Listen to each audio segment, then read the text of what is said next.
They touch. Little bump and run there from Chase Elliott. They're up and in the wall. Here comes Keselowski. Wow, what an unbelievable finish to Sunday's Bristol Cup race. This is the Rich Report, bringing you the richest content across entertainment. My name is Cameron Richardson, and join me as always, at least for now, for these Cup Series recaps, Johnny Crane. Johnny, how are you doing on this Monday afternoon? I'm doing great, Cameron. I'm doing great. Let's do this. So Sunday, Bristol, we knew it was going to provide a great race because of the low downforce package coming back into these shorter tracks. And my God, that was not only the best race of the year so far, but possibly the best race that we've seen in the last couple of years. Johnny, what did your takes? I know you're still trying to get back into NASCAR. You've been a fan for a while, but what were your thoughts on just this race in general? Well, for the viewers out there, I was covering this race. I had to write this race for Cameron's website, therichReport.com, and writing this race and live tweeting it, I realized very quickly how fast-paced tracks like this could be. A blink of an eye and 20 laps are already past you. With this race, though, you'd have that blink of an eye instance where 20 laps would go by, but then you had over 24 lead changes, over a dozen cautions. It was really action-packed. It had pretty much everything you want, high-octane passing, a lot of aggressive driving, which in turn led to some pretty big wrecks. And it was just pretty action-packed from start to finish. And I do agree that this has been the best race of the year so far. It was definitely a big difference compared to what the single file track of Charlotte was that we saw a couple races there. So start to finish, it was a great race for sure. Yeah, so in stage one, it'd be Brad Keselowski, who started on the pole. He would lead for the first 50 laps or so. We had our competition cautions, which really weren't needed because you can go 100 laps at Bristol just fine, while some adjustments probably need to be made. There were guys who would stay out. And we saw that in the other races at Darlington and Charlotte. Guys would stay out because they liked their cars and they didn't really need to make any adjustments at the time being. So I really think we can sort of take away those competition cautions, and we definitely didn't need to on Sunday. Yeah, and two within 40 laps of each other, because what was it, lap 20 and lap 60, correct? Yeah. Yeah, you probably could have gotten away with only one, but honestly, yeah, both really weren't needed. Short distance, the tires could go a lot longer, but yeah, two, not necessary. Yeah, and later towards the end of stage one, it became a battle between Blaney and Elliott, with Chase Elliott taking the lead and eventually winning stage one. Another stage win for Hendrick, and you only thought, well, they're going to find a way to blow this race somehow. But Chase Elliott be one of the top guys throughout the race, but we'll get into that later. Alex Bowman, once again, having issues, he had some loose lug nuts late in the stage and wound up finishing outside the top 20. So the guy's struggling once again. Then stage two, Ryan Blaney dominates for majority of it. Brad Keselowski comes, takes the lead from him, and then Blaney, once again, another issue, spins out. And, he looked like he was going to save it. And then Ty Dillon just comes in and just cleans them out completely, takes out his entire front, knocks out the radiator, and that would be it for Blaney's day. He'd wind up finishing 40th. And then the big one. Now, I still think it was Matt Kenseth's fault entirely because Jimmy Johnson was just trying to fill a lane that was going to be there had Kenseth not stood up. Kenseth got loose off of turn 2, which forced Stenhouse to slow down, and then Johnson made contact with him because Johnson wanted to fill that lane that was going to be there. So, Johnny, what is your take on that wreck?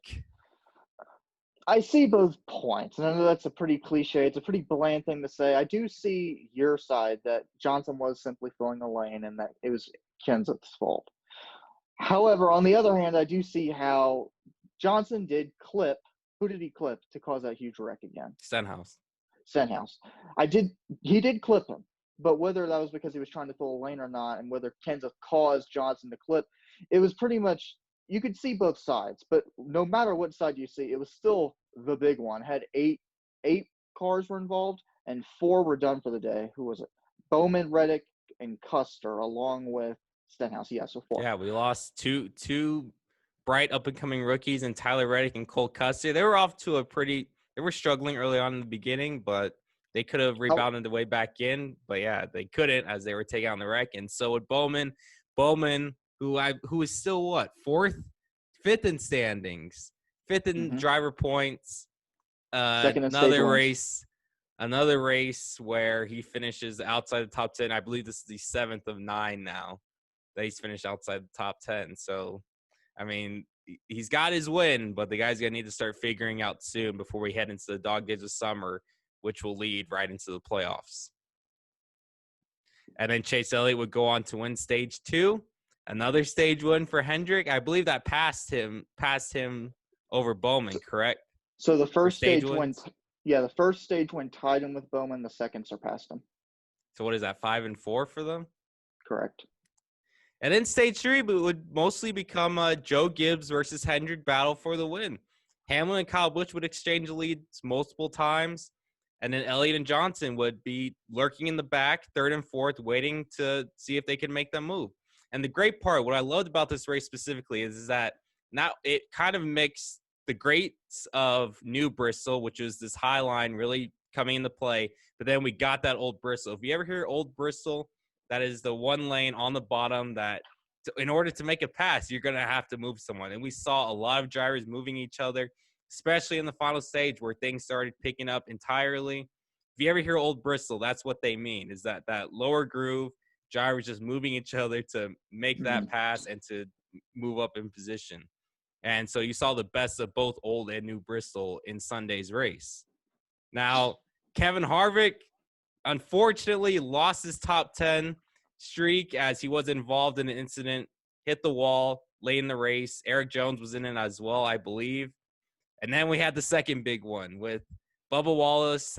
I still think it was Brad, sort of pushing him. Bubba couldn't really slow down any bit, and he sort of ran over Eric Almirola, who then took out Truex. A lot of guys were involved, including Michael McDowell, Ryan Newman as well. But another rough race for Martin Truex as well, as he really wasn't a contender all day.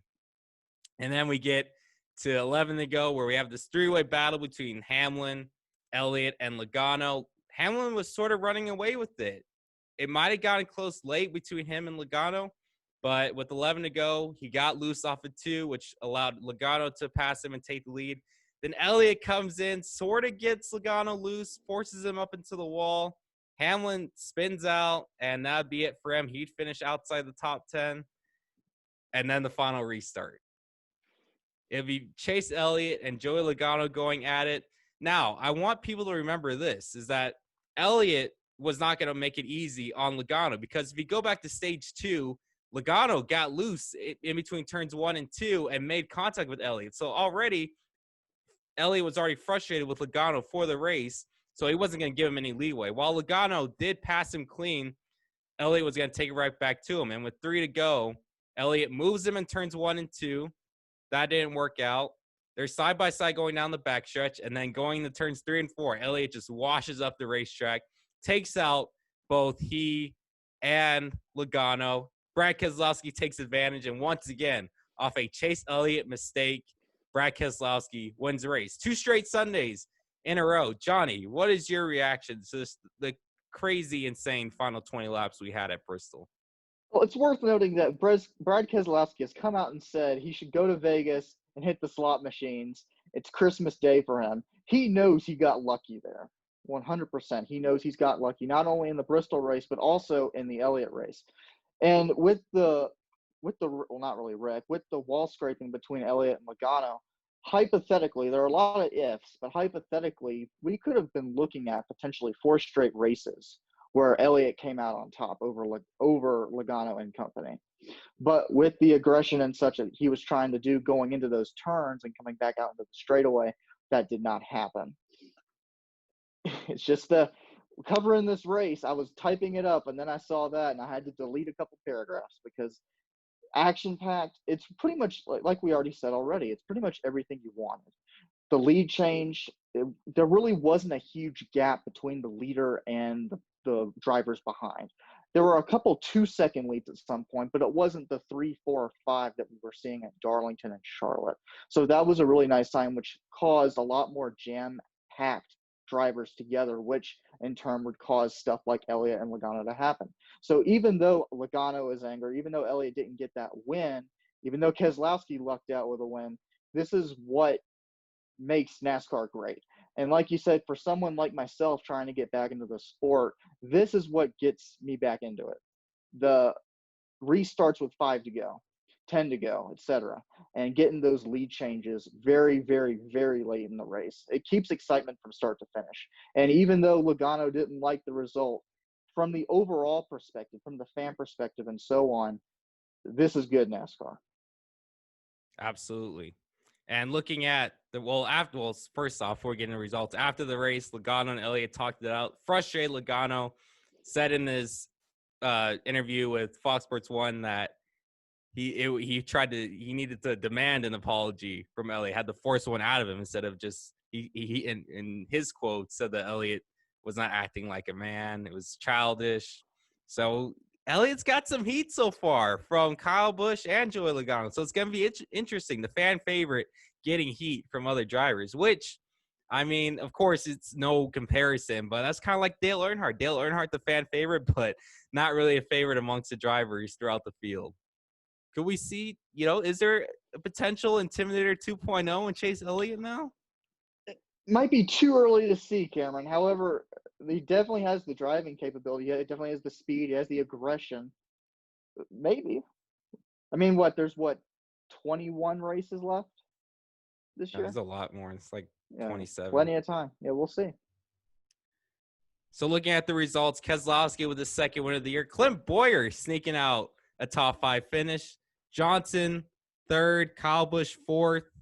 And then rounding out the top 5 was Eric Jones. Eric Jones was in an incident with Kevin Harvick and somehow rebounded for a 5th place finish. Austin Dillon, another great performance as well, getting a top 10. Kurt Busch, 7th. Byron, 8th. Christopher Bell, 9th, having a good string of runs. I think it's 3 races in a row now that he's finished 11th or better. And then Bubba Wallace with his second top 10 finish of 2020. Looking at the standings, it's still Harvick on top, followed by Logano, Chase Elliott, Keselowski. Bowman's still 5th because he's racked up all those stage points. And then Truex right behind him. Some shout-outs as well. Daniel Suarez scored Gaunt Brothers Racing, their 5th top 20 finish ever as a team. And Timmy Hill with his second career top 20 in 101 races. So some good finishes for some of those smaller teams that really need to start racking up these good finishes. So overall, Johnny, what is your final words in regards to Bristol? Low downforce is king. Short tracks, I really loved it. Like I said, blink of an eye. You can't turn yourself away from the TV, or once the fans get back into the stands, hopefully maybe later this month or next month, you can't look away because something is bound to happen. And with the low downforce, a lot of high octane passing, a lot of aggressiveness. The more aggressive a driver is and drivers are, the better NASCAR is. So I think that it's going to be hard to replicate because Bristol's such a small track, but that downforce definitely that's the umph right now. Let's see more of that. Absolutely. If you prefer a written version, we'll have Johnny's recap in the description. We'll also have this as an audio version strictly as well on our Apple Podcasts and on Spotify. We'll leave our social medias in the link in the description as well. Make sure to follow both of us. And we will see you next Sunday for Atlanta. We're back to that high downforce package. But Atlanta has provided great racing because of it's sort of like Darlington, and where they're not paved, it's sort of a rough track. And it should provide some pretty interesting racing. So we will see you next Sunday for another race recap. Have a great rest of your day.